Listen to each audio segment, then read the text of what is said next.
Hello friends, नेहमीच तुम्ही सॉससोबत paratha enjoy करता का?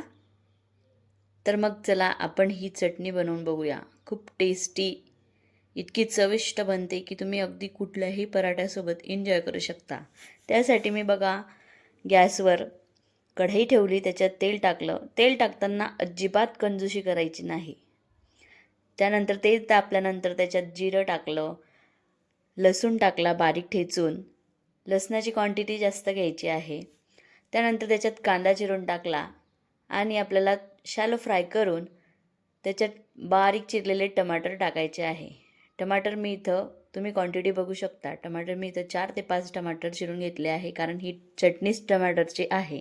तर चवीनुसार मीठ घातलं.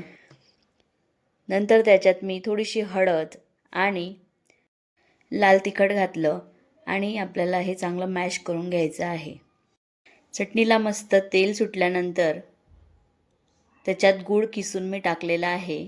चटणी याच्यामुळे खूप टेस्टी आणि थोडी गुळचट लागते आणि याच्यामुळे चटणीला खूप छान असं फ्लेवर येतं.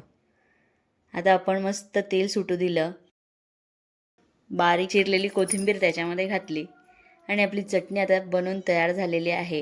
अगदी शिळ्या पोळीपासून ते आलू पराठ्यापर्यंत तुम्ही ही चटणी एन्जॉय करू शकतात. खूप चटपटीत आणि टेस्टी लागते. तुम्हाला टोमॅटो सॉसची आवश्यकतासुद्धा पडणार नाही. एकदा घरी नक्कीच ट्राय करून बघा आणि रेसिपी आवडली असेल तर व्हिडिओला लाईक करा, शेअर करा आणि माझ्या चॅनलला प्लीज सबस्क्राईब करा. Thank you for watching.